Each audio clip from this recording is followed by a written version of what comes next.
I'm Master Sergeant Hastings, and I clawed my way from double shifts and night school to a career built on quiet competence and results. For years, I bankrolled and buffered my younger sister's life. But when her husband mocked my rank at their anniversary dinner, and she laughed, I made a choice that changed everything. Ever been belittled by someone you poured yourself into? Tell me in the comments, you're not alone. Before we get into it, tell me where you're watching from, and if you've ever had to stand up for yourself after being wronged, hit like and subscribe for more straight-up stories about boundaries and worth. What happened next might surprise you. I felt nothing at all. The first month of Marcus's deployment passed quietly. Sarah called twice, both times brief conversations where she updated me on his arrival, his assignment to a forward operating base, his initial letters describing the heat and dust and long days. She seemed to be waiting for me to ask follow-up questions or express concern, but I offered only minimal responses. He says the work is harder than he expected, she said during the second call. More dangerous too.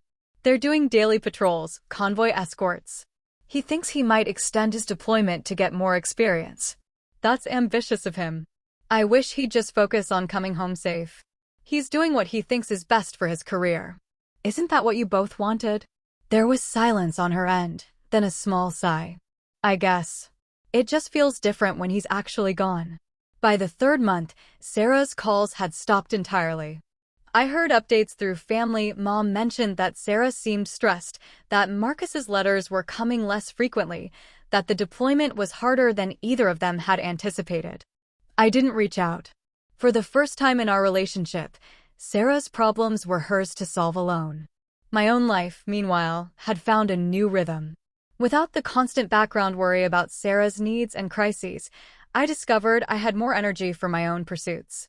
I took evening classes in leadership development, started a fitness routine that actually stuck, spent weekends exploring places I'd never had time to visit. Colonel Peterson recommended me for a special assignment working with junior enlisted personnel on career development. The work was rewarding, helping young soldiers navigate the same challenges I'd once faced alone. Several of them reminded me of who I'd been at their age: dedicated, hardworking, but unsure how to advocate for themselves in a system that often overlooked quiet competence. You have a gift for this, Colonel Peterson told me after observing one of my mentoring sessions. These kids trust you because they can see you've been where they are. It felt good to be valued for skills I developed through experience rather than connections. Good to know that my years of service meant something tangible to people who needed guidance. For months into Marcus's deployment, I ran into Sarah at the commissary. She looked tired, thinner than I remembered, with the strained expression of someone carrying too much worry alone. "I've been meaning to call you," she said, her voice uncertain. Things have been difficult. I imagine deployment is an adjustment. It's not just the deployment. Marcus is different in his letters. Distant. Like the stress is changing him. She paused, studying my face for some sign of the sympathy she'd once taken for granted. And I realized I don't really know how to do this without support. There it was. The admission I'd been waiting for without realizing it. Sarah, who'd laughed when her husband called me a deadbeat, now admitting she needed the kind of support I'd always provided. You could join a spouse support group. Most bases have them. I've tried. It's not the same as family. Her voice cracked slightly. I keep thinking about how you used to help me through everything. How you always knew what to do. That was a long time ago. It wasn't that long ago. Last year you would have called to check on me. You would have visited, helped me figure out how to handle things. She was right, of course. Last year I would have dropped everything to support her through deployment anxiety. I would have made it my problem to solve, my responsibility to manage. People change, Sarah. She stared at me for a long moment, as if trying to recognize someone she'd once known. You're angry with me. It wasn't a question, but I answered anyway. No, I'm not angry. Then what is it? Why do you feel like a stranger? I could have told her about the anniversary dinner, about watching her laugh while Marcus insulted me. Could have explained how 20 years of one-way devotion had finally reached its limit. Could have given her the fight she seemed to be asking for, the dramatic confrontation that might have cleared the air or ended things completely. Instead, I just shrugged. Maybe I'm tired of always being the one who calls first. It was a mild response, almost gentle, but it hit her like a physical blow. She stepped back slightly, her face shifting through confusion, hurt, and something that might have been recognition. I never thought. I didn't realize. She trailed off, perhaps finally understanding that relationships required effort from both sides. Take care of yourself, Sarah, I said, and continued shopping. I watched her in my peripheral vision as I moved through the aisles. She stood frozen in the cereal section for several minutes, as if trying to process what had just happened. When I reached checkout, she was gone. That encounter marked a shift in my perspective. Seeing Sarah struggle with deployment, watching her finally grasp that she'd taken my support for granted, should have felt satisfying. Instead, it felt empty. Not vindictive pleasure, just nothing. I'd expected revenge to feel different. More dramatic, more emotionally charged. But this wasn't revenge in any traditional sense. I hadn't actively hurt Sarah or Marcus. I'd simply stopped cushioning their lives with my constant availability. Marcus had wanted combat experience, and I'd helped him get it. Sarah had wanted to be independent of her enlisted sister's influence, and now she was. Everyone was getting exactly what they'd asked for. The 6th month brought news that Marcus's unit had been involved in several serious firefights. No casualties in his immediate group, but the letters home had become sporadic and tense. Sarah called Mom daily now, seeking reassurance and support she'd once gotten from me. Mom mentioned it during one of our weekly calls. Your sister is having a hard time with the deployment. She asks about you sometimes, whether you're angry with her. What do you tell her? That you're busy with your own life. That maybe she should call you herself if she wants to know how you're doing. And does she? No. I think she's afraid of what you might say. Or afraid of what I might not say. The old me would have reassured Sarah that everything was fine, that Marcus would come home safely, that she was stronger than she knew. The current me offered no such guarantees. Month 7 brought the first real crisis. Marcus's convoy hit an improvised explosive device during a routine patrol. No one was killed, but 2 soldiers were injured, and the psychological impact rattled the entire unit. Marcus's next letter mentioned sleepless nights, increased paranoia, and the growing realization that his deployment might extend beyond the original timeline. Sarah called me that night, crying. I answered, which surprised us both. Did you hear about Marcus's convoy? Mom mentioned it. He could have been killed. 2 soldiers in the truck behind him went to the hospital. He says the sound keeps replaying in his head.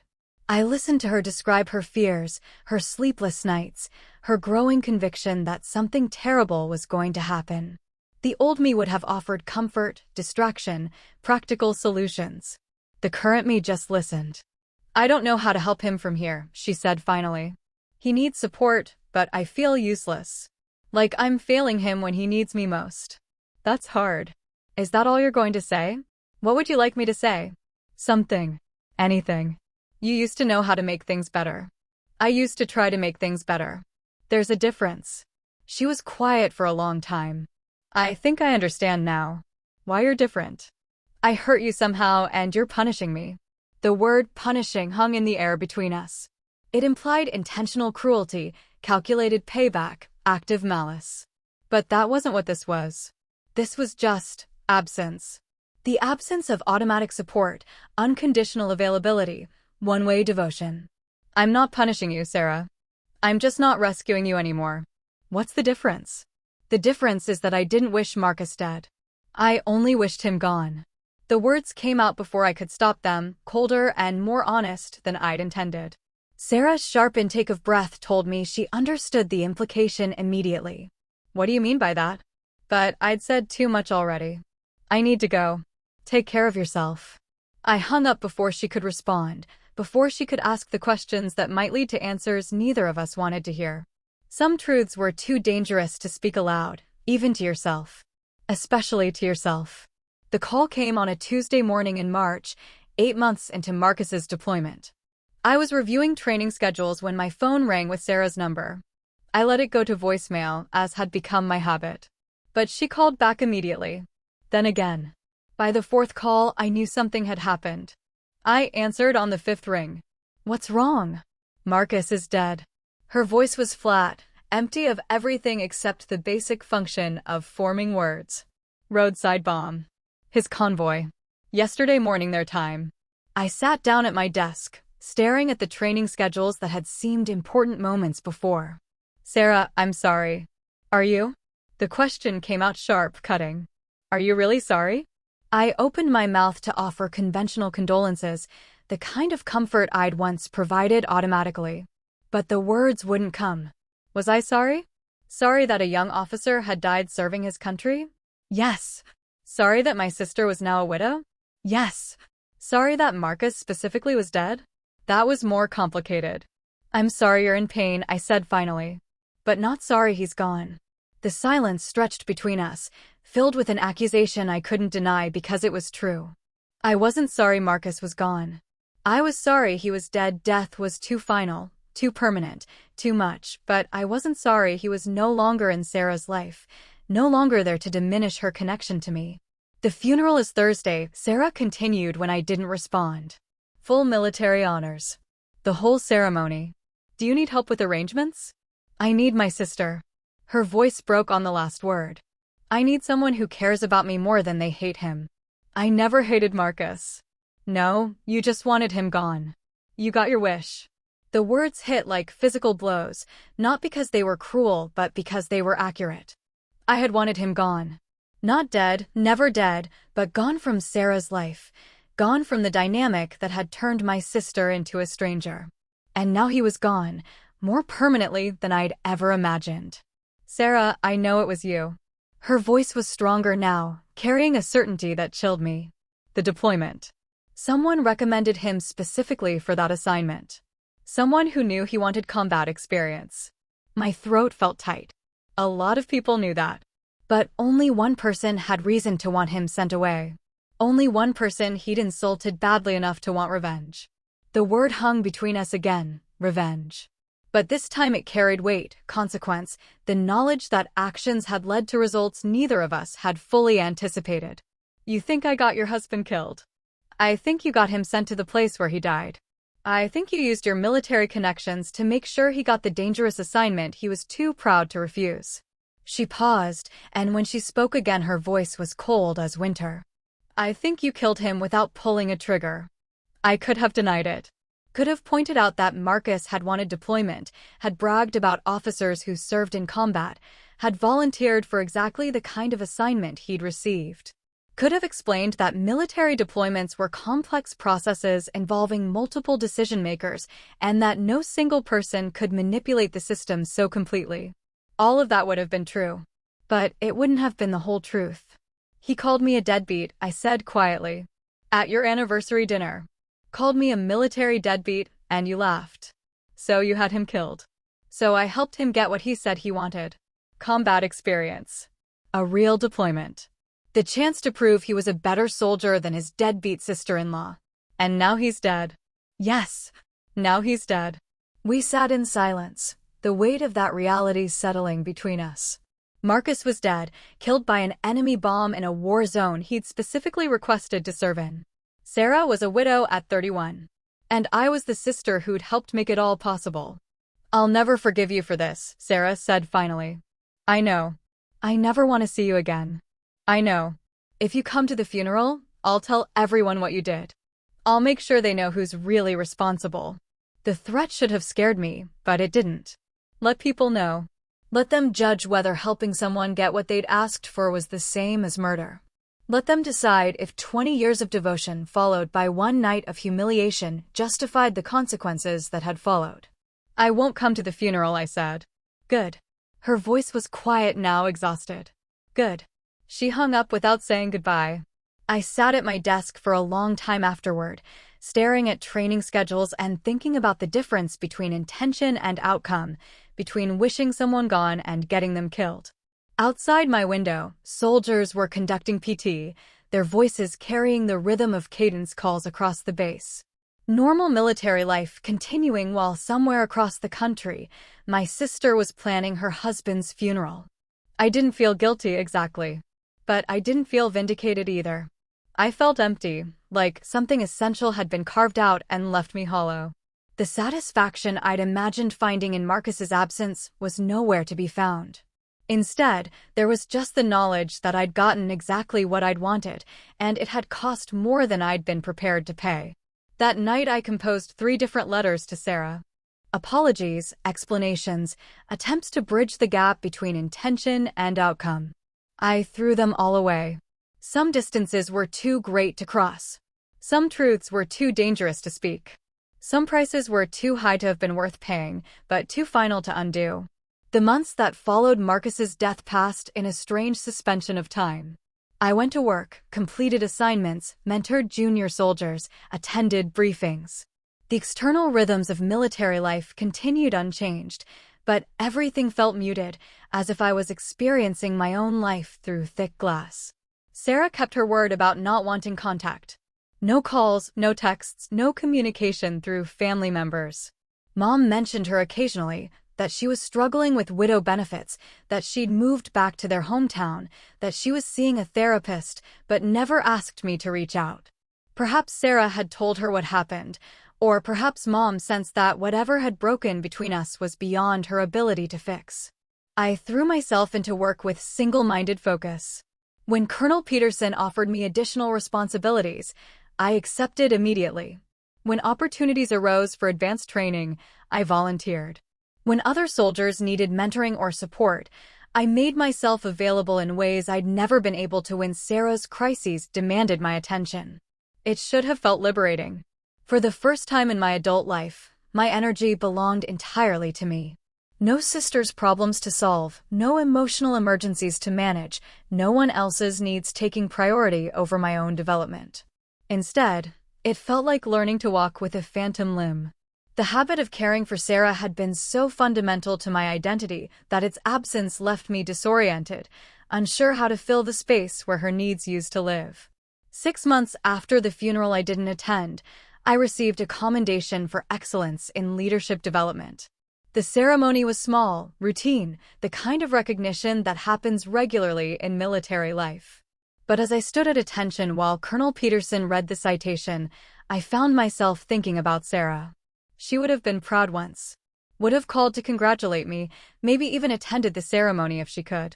The sister I'd protected and supported through childhood would have celebrated this achievement as enthusiastically as if it were her own.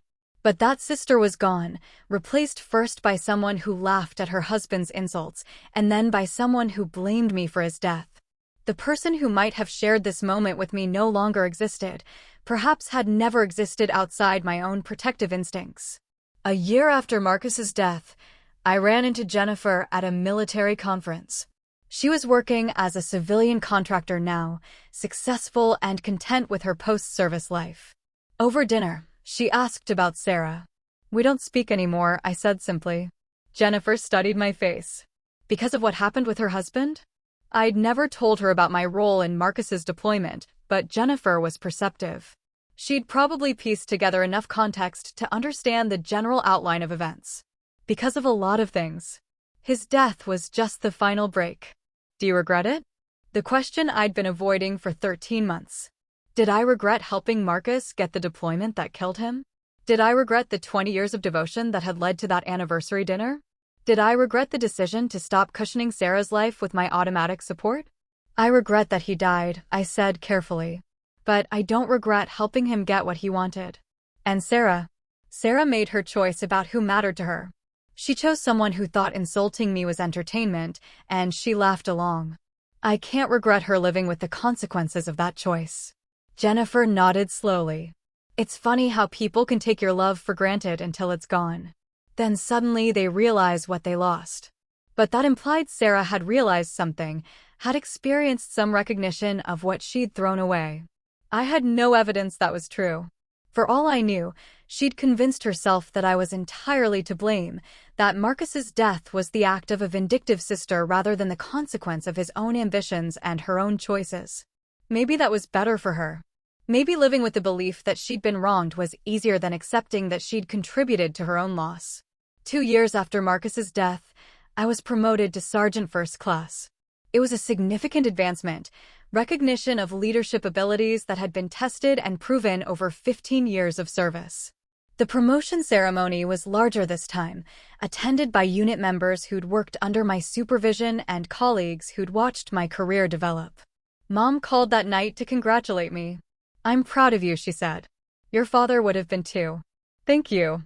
Sarah doesn't know about the promotion. She doesn't ask about you anymore." There it was, the confirmation I'd suspected but not wanted to hear. Sarah had moved on completely, cut me out of her thoughts as thoroughly as she'd cut me out of her life. I was no longer even a source of anger or resentment, just nothing. That's probably best for both of us. Is it? You were so close once. I keep thinking there must be some way to fix things between you. Some things can't be fixed, Mom. Some things break too completely. After we hung up, I sat in my quarters and thought about the sister I'd once had. Not the Sarah who'd laughed at Marcus's insults or blamed me for his death, but the little girl who'd looked at me like I could solve any problem. The teenager who'd called me her hero. The college student who'd credited me with making her dreams possible. That person had been real once. But she'd also been temporary, a phase Sarah had passed through on her way to becoming someone else. Someone who could discard 20 years of devotion for the approval of a man who'd been in her life less than 2 years. I'd spent so long protecting someone who was always going to outgrow me. The tragedy wasn't that I'd stopped, it was that I'd never recognized the relationship for what it really was. Not sisterhood, but caretaking. Not mutual love, but convenient dependency. Marcus's death had simply revealed what was already true. Sarah had never valued me the way I'd valued her.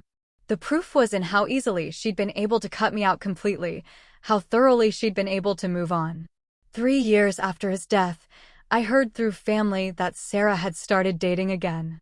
Someone from her new hometown, a civilian with no connection to military life. Mom mentioned it casually, probably testing whether the news would provoke any reaction from me. It didn't. Sarah deserving happiness after her loss, finding someone who appreciated her, building a new life, none of that bothered me. If anything, it confirmed that she was resilient, capable of healing and moving forward. She'd be fine without me, just as she'd always been fine when I wasn't actively solving her problems. That realization should have hurt more than it did. Instead, it felt like confirmation of something I'd started to understand.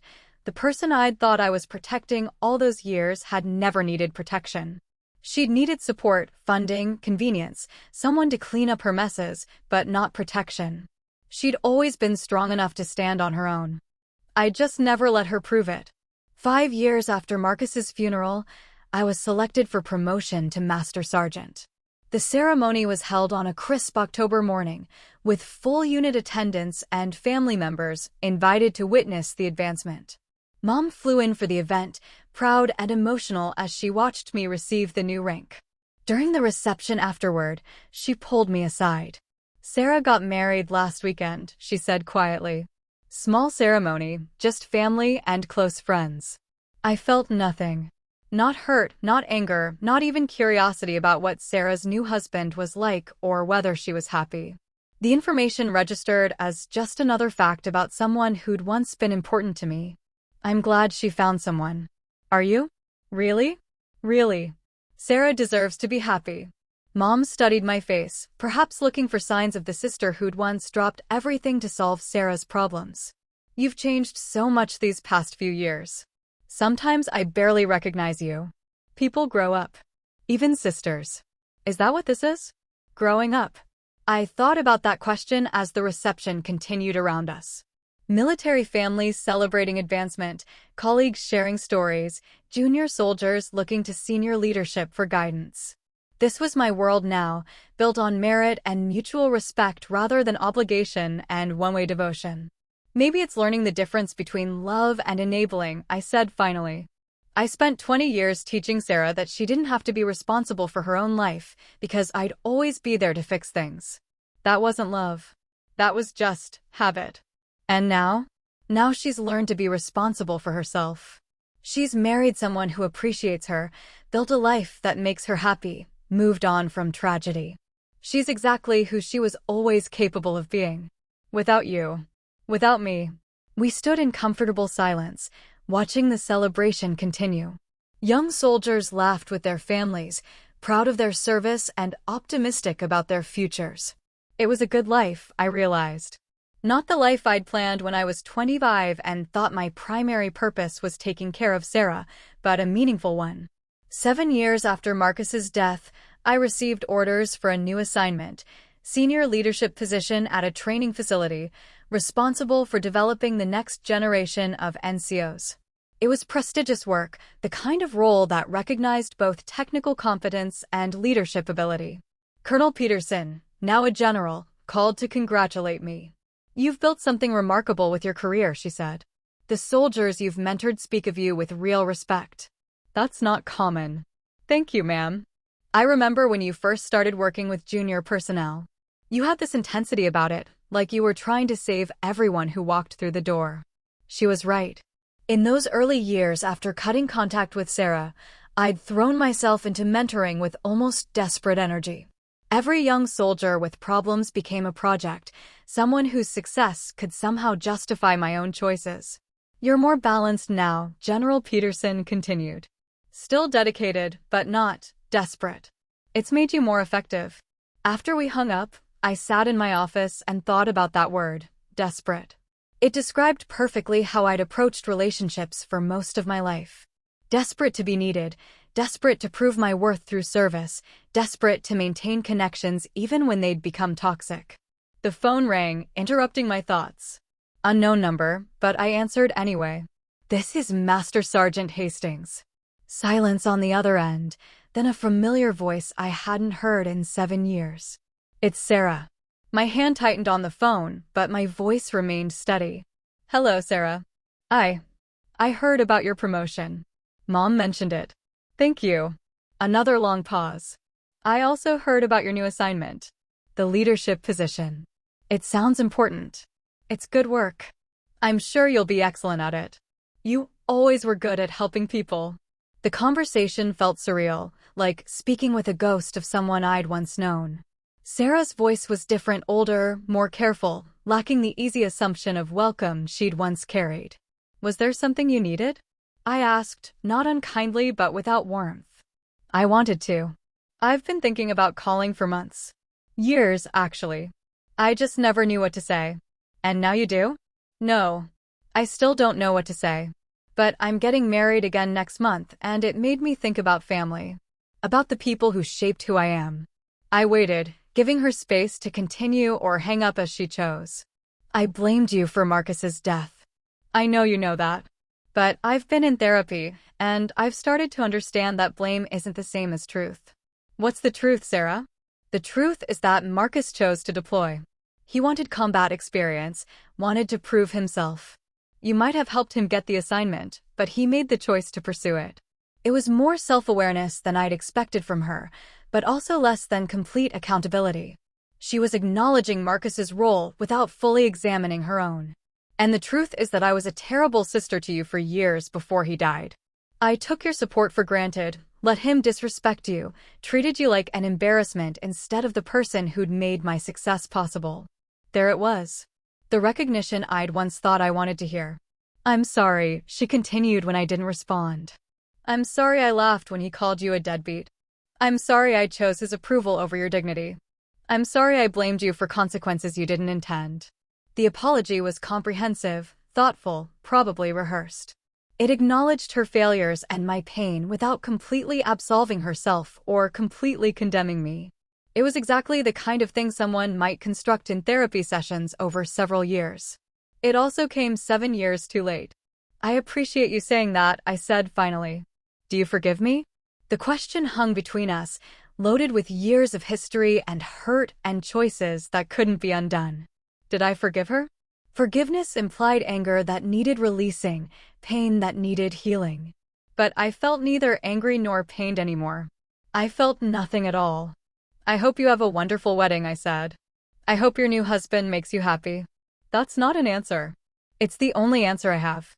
We sat in silence for a moment, both understanding that this conversation was ending something rather than beginning it. "Will I ever see you again?" Sarah asked quietly. "I don't think so." "Because you can't forgive me, or because you don't want to?" I thought about that distinction. The inability to forgive suggested ongoing struggle, continued emotional investment in what had happened between us. The choice not to want forgiveness suggested something different, complete disconnection, the absence of feeling rather than the presence of anger. Because we became strangers a long time ago, and strangers don't owe each other anything. Sarah was quiet for so long I wondered if she'd hung up. Finally, I understand. Take care of yourself, Sarah. You too. I hung up and returned to reviewing personnel files for my new assignment. Somewhere across the country, my sister was planning her second wedding.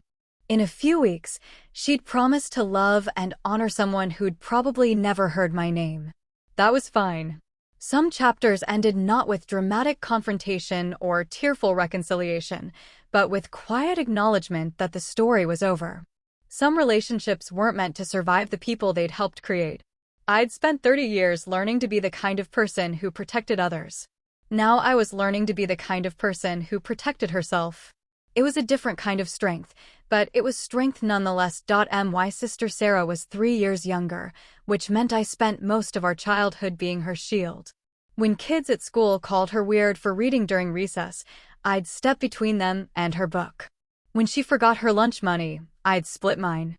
When she cried because mom worked late again, I'd make grilled cheese and sit with her until she fell asleep on the couch. It wasn't a burden then. Sarah had this way of looking at me like I could fix anything, and maybe I believed it too. When she struggled in math, I tutored her every night for a month until she passed. When she wanted to try out for drama club but was too scared, I walked her to auditions and waited outside the door. When she got caught sneaking out in high school, I covered for her, took the punishment, let mom think I was the one breaking rules. The pattern established itself early.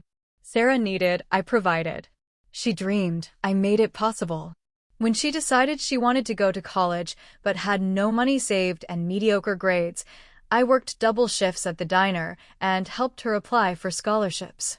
I proofread every essay, drove her to every interview, celebrated when she got into state like it was my own acceptance letter. College changed her, or maybe it just revealed what was always there. The phone calls home became less frequent, then perfunctory. When she did call, it was to ask for money or complain about professors or roommates. Never to ask how I was doing, working 60 hours a week to help pay her tuition while she pledged a sorority and went to mixers. I didn't mind. Not then. Sarah was becoming the person I'd always known she could be: confident, social, ambitious. If my sacrifices made that possible, it felt worth it. When she graduated with honors and got a good job in marketing, I was proud. When she moved to a nice apartment and started dating seriously, I was happy for her. That's when I made my own big decision. At 25, working dead-end jobs and watching Sarah build the life I'd helped make possible, I realized I needed something for myself. The military had always interested me, the structure and purpose of it, but I'd never had the luxury of pursuing it. Now, with Sarah settled and independent, I finally could. Basic training was the hardest thing I'd ever done, but also the most rewarding. For the first time in my life, my efforts were entirely my own. No one else's needs to consider, no one else's dreams to fund. Just me, pushing myself harder than I knew I could, earning respect through discipline and determination. Sarah was impressed initially. She'd brag to her friends about her sister the soldier, post pictures of me in uniform on social media with captions about being proud. But as the months turned into years, and my rank slowly climbed from private to specialist to sergeant, her interest waned. The calls became even less frequent. When we did talk, she'd ask perfunctory questions about my service, then quickly pivot to her own life, promotions at work, new apartments, vacation plans I couldn't afford to take. The dynamic hadn't really changed.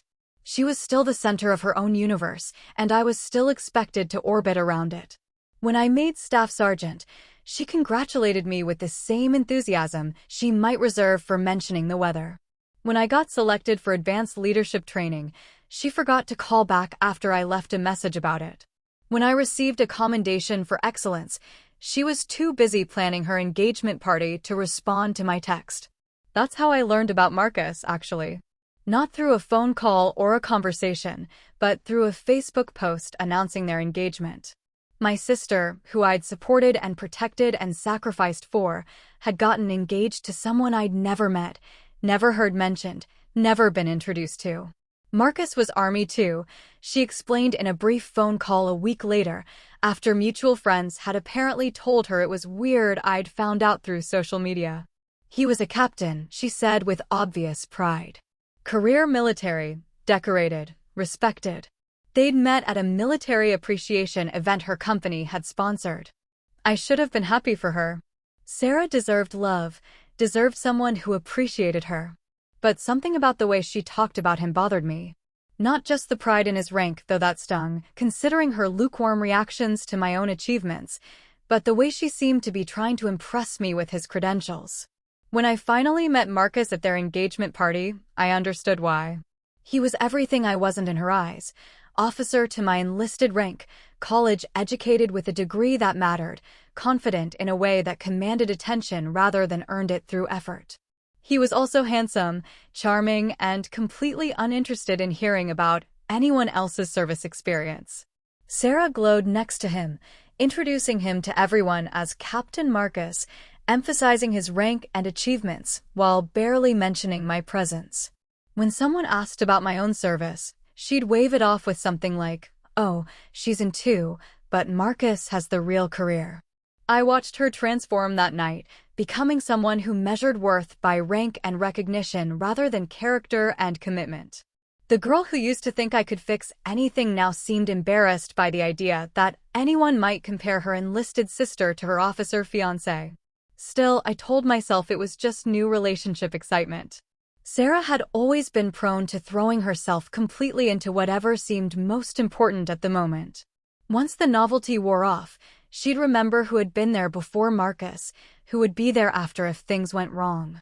But as their wedding approached and I watched her plan a future that seemed to have less and less room for me in it, I began to wonder if the sister I'd protected and provided for all those years had ever really existed.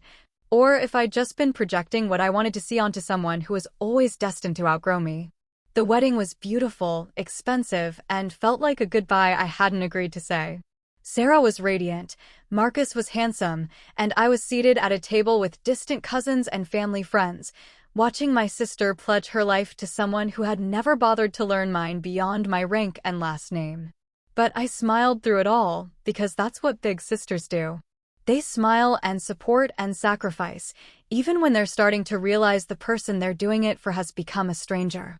The first sign something had shifted came at Thanksgiving, 6 months after the wedding. Sarah and Marcus arrived late, loud with stories about their new base housing and his latest training exercises. They dominated dinner conversation, Marcus holding court with war stories while Sarah gazed at him adoringly. When Mom asked about my recent deployment to Germany, Marcus cut me off mid-sentence. "Training missions don't count," he said with a dismissive wave. "You want to talk about real deployment? Try Afghanistan. That's where they send people who actually matter." Sarah laughed. Not a nervous laugh or an attempt to smooth things over, but genuine amusement at her husband's casual dismissal of my service. That laugh cut deeper than his words. I finished my story anyway, quietly, to Mom's polite attention while Marcus checked his phone and Sarah refilled his wine. Later, when I mentioned getting selected for a leadership position, Sarah barely looked up from her conversation with our cousin about vacation plans. "It's great that you're staying busy," she said, the same tone she might use for someone's hobby. Christmas brought more of the same. Marcus held court with opinions about military strategy, base politics, officer privileges. Sarah echoed his views, even when they contradicted things she'd once supported. When I mentioned working with a unit that had lost someone in training, Marcus shook his head. "That's the difference between real military and what you enlisted people deal with," he said. "Officers prevent those kinds of accidents. We're trained for leadership." Sarah nodded along, as if she hadn't grown up watching me lead by example every day of her life. The pattern solidified over the following months. Family gatherings became performances where Marcus was the star and Sarah his devoted audience. My achievements got polite acknowledgement at best, while his promotions and assignments were celebrated like national holidays. Extended family began treating them as the military experts. Uncle Joe, who'd served in Vietnam, started directing his service questions to Marcus instead of me. Cousins who'd once asked my advice about their kids joining up now went straight to Sarah for Marcus's opinions. I watched Sarah rewrite our history in real time. The sister who'd once bragged about me became someone who barely mentioned my existence unless directly asked. The sacrifices I'd made for her education became family mythology about how she'd worked her way through college. The protection I'd provided became stories about how she'd always been independent and strong. At Easter, when our aunt mentioned how proud she'd always been of my military service, Sarah actually corrected her. "Marcus is the one with a real military career," she said. "He's up for major soon." That's like a big deal. I bit my tongue, smiled, congratulated Marcus on his pending promotion. But something hardened in my chest that day, watching my sister erase 20 years of devotion with casual dismissal. The worst part wasn't Marcus's arrogance. I'd dealt with plenty of officers who thought rank made them better people. It was Sarah's transformation into someone who measured love by social status. The girl who'd once thought I hung the moon now acted embarrassed to share my last name. Their friends became people who wouldn't look twice at an enlisted soldier. Their social circle revolved around officer parties and spouse clubs where my rank would make me invisible. Sarah started mentioning how different their world was, how much more sophisticated military officer life could be. When I made Sergeant First Class, Sarah's congratulations came via text message. When Marcus got his promotion to major, she threw a party and invited half the base. I stopped expecting invitations to their social events. Stopped volunteering information about my work. Stopped pretending Sarah's new life had room for the sister who'd built the foundation it was standing on. But I still answered when she called, still sent birthday gifts, still played the role of supportive family member. Because despite everything, part of me hoped the Sarah I'd raised was still in there somewhere, just buried under layers of new priorities. That hope died completely at Marcus's promotion celebration. Surrounded by other officers and their spouses, Sarah introduced me to people as my sister who's also military, as if we were distant acquaintances who happened to share a profession. When someone asked about my rank, Marcus answered for me. "She's enlisted," he said with the kind of smile that wasn't meant to be cruel, but somehow was anyway. Different world entirely. Sarah nodded along, as if the world that had shaped me into someone strong enough to shape her was somehow lesser than the one she'd married into. I left early that night, driving home in uniform that suddenly felt like a costume. For the first time in my life, I wondered if all those years of protection and sacrifice had been wasted on someone who'd never really seen me as anything more than a convenient stepping stone. The invitation to their anniversary dinner arrived with a handwritten note from Sarah. "Please come. I want to celebrate with family." The exclamation points felt forced, but I accepted anyway. Maybe this would be different. Maybe away from their usual crowd, we could find our way back to something real. I should have known better. The restaurant was upscale, the kind of place that required reservations and had cloth napkins. Sarah had chosen it, she explained, because Marcus deserved somewhere special for their first anniversary. I arrived on time, in my dress uniform, because Sarah had specifically requested it for photos. Marcus was already holding court with the waiter, explaining his recent assignment and dropping hints about his military importance. Sarah beamed at him like he was reciting poetry instead of bragging about paperwork. Dinner conversation followed the usual pattern. Marcus's work dominated discussion while Sarah provided enthusiastic commentary. My recent training exercise in North Carolina got 3 sentences before Marcus redirected to his upcoming war college attendance. My squad's commendation for readiness got a polite nod before Sarah launched into praise for Marcus's efficiency reports. I'd learned to expect this dynamic, but something about the anniversary setting made it sting more. This was supposed to be about celebrating their relationship, but it felt more like a performance where I was the designated audience. The real moment came during dessert. Sarah was telling a story about their weekend trip to DC, how Marcus had gotten them a private tour of the Pentagon through his connections. She was animated, glowing with reflected importance. "You should see how people treat him," she said, reaching over to squeeze Marcus's hand. "Everyone knows he's going places." It's so different from, she stopped herself, but we all knew where the sentence was heading. Marcus didn't stop himself. He'd had 3 glasses of wine and felt expansive. "It's just a different level of respect," he said, looking directly at me. "When you're an officer, people take you seriously. They know you matter." The words hung in the air for a moment. Sarah's face flushed, but not with embarrassment. With agreement. "I mean, you work hard too," Marcus continued, as if generosity itself. "But let's be realistic about impact. You're what, an E6? That's fine for what it is, but it's not exactly leadership material." Sarah nodded along. Actually nodded, as if her husband wasn't casually dismissing the career I'd built from nothing while she'd been spending money I'd earned to fund her dreams. "You're a deadbeat," Marcus said with a laugh that was supposed to soften the blow. "A military deadbeat. All those years in service, and what do you have to show for it? A sergeant's stripes and a government apartment." The restaurant noise seemed to fade. Other diners continued their conversations. Waiters moved between tables, but our corner felt suspended in silence except for Marcus's chuckling at his own wit. Sarah laughed too. Not the polite laugh of someone trying to diffuse tension, but genuine amusement. She thought her husband's assessment of my life was funny. 20 years of devotion, reduced to a punchline at their anniversary dinner. I smiled. Not because I was happy or trying to smooth things over, but because something clicked into place with perfect clarity. The sister I'd protected, supported, and sacrificed for had made her choice. She'd chosen to become someone who could sit at a dinner table and laugh while her husband called me a deadbeat. "That's an interesting perspective," I said quietly, still smiling. Marcus took my calm response as encouragement. "Don't get me wrong, the enlisted corps has its place. Someone has to take orders, right? But leadership? Vision? That's officer territory. That's why they pay us to think while you get paid to do." Sarah giggled, actually giggled, like he'd made a clever joke instead of delivering a calculated insult. I nodded thoughtfully, as if considering his wisdom. "You're probably right," I said. Different worlds entirely. The subject changed after that. Marcus launched into stories about his next assignment.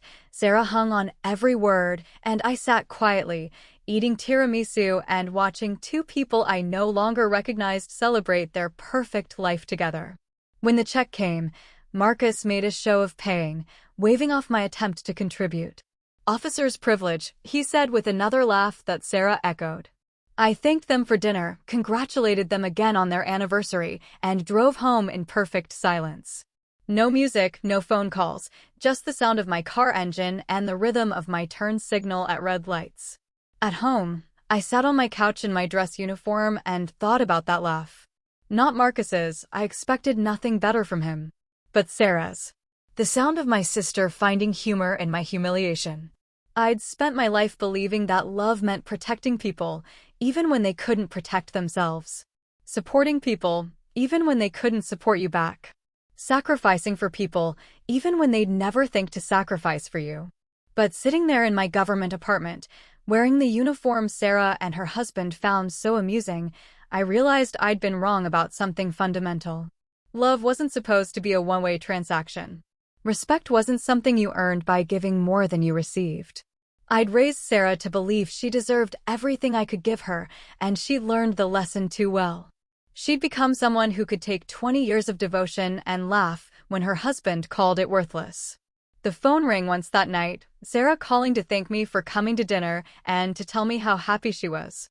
I let it go to voicemail, then deleted the message without listening to it. Some truths were better learned in silence. I couldn't sleep that night. Every time I closed my eyes, I heard Sarah's laugh echoing in my head. Not just the sound of it, but the timing. She'd waited for Marcus to call me a deadbeat before she laughed, as if she'd been holding it back until he gave her permission. The next morning, I sat at my kitchen table with coffee and tried to make sense of what had happened. Not just the dinner, but the slow erosion of respect that had led to it. When had I become someone whose feelings didn't matter? When had my sister decided I was worth so little that public humiliation was acceptable entertainment? I kept replaying moments, looking for the turning point. Was it when she'd first started dating Marcus? When she'd gotten married? Or had it been gradual, so slow I hadn't noticed until it was complete? My phone buzzed with a text from Sarah. "Had such a great time last night." We should do it more often. No acknowledgement of what her husband had said. No apology for laughing along. Just cheerful assumption that everything was fine because she was happy. I stared at the message for a long time before deleting it without responding. Work that week provided a welcome distraction. My unit was preparing for a major training exercise, and there were 100 details demanding attention. Equipment checks, personnel assignments, coordination with other units. The kind of logistical complexity that Marcus probably thought was beneath officer concern, but which kept real operations running smoothly. My squad respected me. They followed orders not because they had to, but because they learned to trust my judgment. When Private Morrison had family problems affecting his performance, I'd worked with him to find solutions. When Sergeant Davis was struggling with new responsibilities, I'd mentored her through the transition. When the unit needed someone to volunteer for extra duty, they looked to me first. It wasn't glamorous leadership, the kind that got you mentioned in newspapers or promoted to general. But it was real. It mattered. It made a difference in people's lives. That Friday, Colonel Peterson stopped by during afternoon inspections. She'd been watching our unit's performance metrics and wanted to see our operation firsthand. For 2 hours, she observed our training, asked questions, reviewed our protocols. Afterward, she pulled me aside. "I'm impressed with your squad, Sergeant. They're disciplined, efficient, and clearly well-led. That doesn't happen by accident." The praise felt good, but also strange after Marcus's assessment of my career. Colonel Peterson was a full-bird colonel with 30 years of service. If anyone understood military value, it was her. Yet Marcus, with his major's oak leaves and war college aspirations, had dismissed my contributions as meaningless. "Thank you, ma'am. My people work hard." They do, but so do a lot of people. The difference is leadership. You should be proud of what you've built here. That night, I called my old friend Jennifer from basic training. She'd gotten out after her first enlistment to pursue civilian work, but we'd stayed in touch over the years. She was one of the few people who'd known Sarah before the transformation. "She laughed when he called you a deadbeat?" Jennifer's voice carried clear disbelief. "The same Sarah who used to brag about her military sister to anyone who'd listen?" People change. Not that much. Not that completely. Jennifer was quiet for a moment. "You know what this sounds like? Someone who's embarrassed by where she came from and thinks distancing herself from you makes her look better." I'd been thinking the same thing, but hearing it from someone else made it more real. Sarah wasn't just caught up in new love or trying to fit into officer-wife culture. She was actively rejecting the life that had shaped her and, by extension, rejecting me. Maybe I should talk to her. Clear the air. About what? She made her position pretty clear. "The question is what you're going to do about it." What was I going to do about it? For my entire adult life, the answer would have been the same.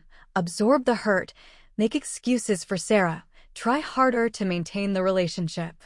But something had shifted during that anniversary dinner. Some internal equation had finally balanced.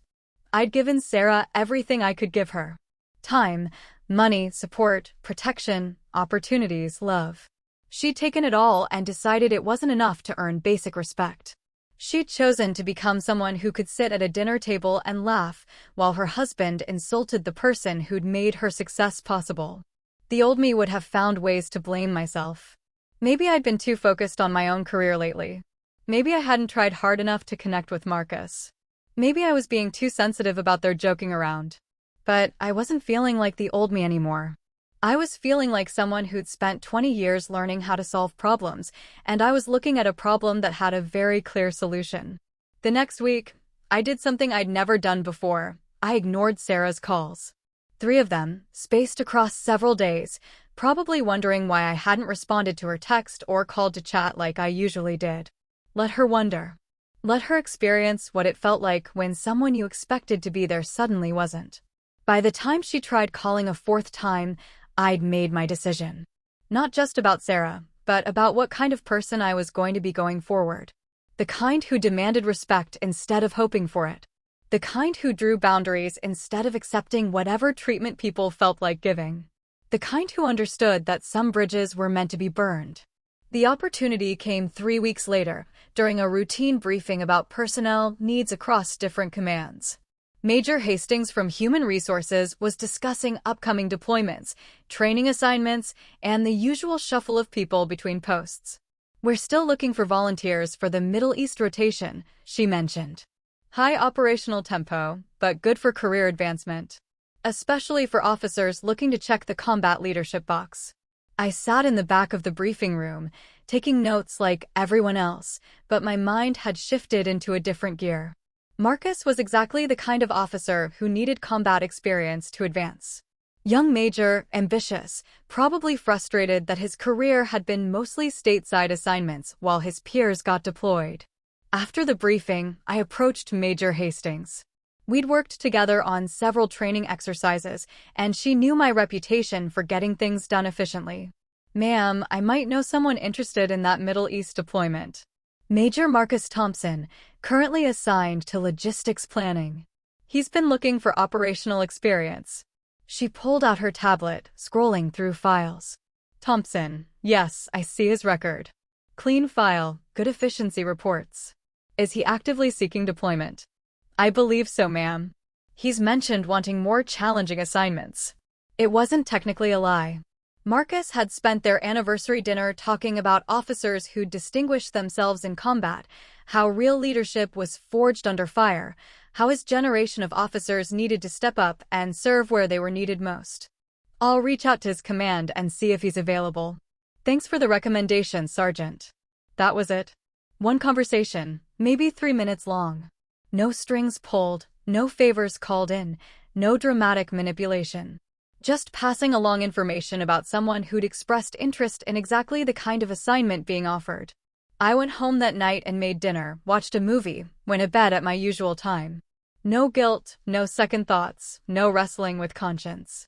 Marcus wanted to be the kind of officer who led from the front. Now he'd have that opportunity. 2 days later, Sarah called. This time I answered. "You'll never guess what happened," she said, voice tight with stress. "Marcus got orders. Deployment orders. To Afghanistan. That's what he wanted, isn't it? Combat experience. I mean, yes, but we weren't expecting it so soon. And it's a dangerous area, not one of those safe rear echelon assignments. He'll be leading convoys, working with local forces. Real combat." There was a pause, and I could hear her breathing change. "He thinks someone recommended him specifically. His commander mentioned that personnel had received information about his interest in deployment." That makes sense. Good officers get noticed. "I'm scared," she admitted, and for a moment she sounded like the little sister I'd once protected.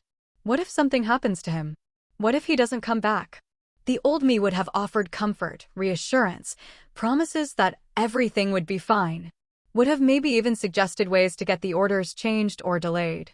But the old me had died at that anniversary dinner. "Military spouses deal with deployment anxiety all the time," I said. "You'll learn to manage it." That's it? That's all you have to say? What do you want me to say, Sarah? That military service is dangerous? That deployments are hard on families? You married an officer. This comes with the territory. She was quiet for so long I thought she'd hung up. Finally, "You sound different." Different how? Cold. Distant. Like you don't care. I thought about that anniversary dinner again. About Marcus calling me a deadbeat while Sarah laughed. About 20 years of one-way devotion that had earned me public humiliation. "Maybe I'm just tired," I said. We hung up soon after. Sarah promised to call when she had more details about Marcus's deployment timeline, but her voice carried uncertainty now, as if she was starting to realize something had changed between us without understanding what or why. Over the following weeks, I watched the deployment preparations unfold from a distance. Marcus would call occasionally with updates, his tone alternating between excitement about the assignment and anxiety about leaving Sarah alone. Sarah would call more frequently, seeking reassurance and support that I no longer felt inclined to provide. "He's worried about me," she said during one conversation. "About how I'll handle being a single military spouse. He keeps saying he wishes you lived closer so you could look out for me." The irony was almost amusing. Now that Marcus needed something from me, suddenly my proximity mattered. Suddenly my role as protective big sister was valuable again. You're a grown woman, Sarah. You'll figure it out. But what if I need help? What if something happens and I need family? Then you'll handle it the same way everyone else does. One problem at a time. The deployment date arrived faster than anyone expected. Military schedules had a way of accelerating without warning, and suddenly Marcus had 2 weeks to get his affairs in order and report for pre-deployment training. Sarah called the night before he left, crying, "I can't do this. I'm not strong enough to be alone for a year." I listened to her sob into the phone, remembering all the times I'd comforted her through breakups, bad grades, job stress, social anxiety. All the times I'd dropped everything to be whatever she needed. "You'll be fine," I said simply. "How can you be so cold? He's going to war. I might never see him again." "Then you should appreciate the time you have left instead of spending it crying on the phone." I hung up before she could respond. Let Marcus comfort her on his last night home. Let him be the strong one for once. The next morning, I went to work as usual. Somewhere across the country, my brother-in-law was boarding a plane to go fight in a war zone he'd specifically requested. Somewhere else, my sister was learning what it felt like when the person you counted on wasn't there anymore. I felt nothing at all. That was my story. What about you? Have you ever been disrespected by family in front of others? Did you set boundaries, or did you let it slide? Drop your experience in the comments. I want to hear how you handled it. And if you want more true stories about standing up for yourself and reclaiming respect, make sure to like this video, subscribe, and turn on notifications so you don't miss the next one.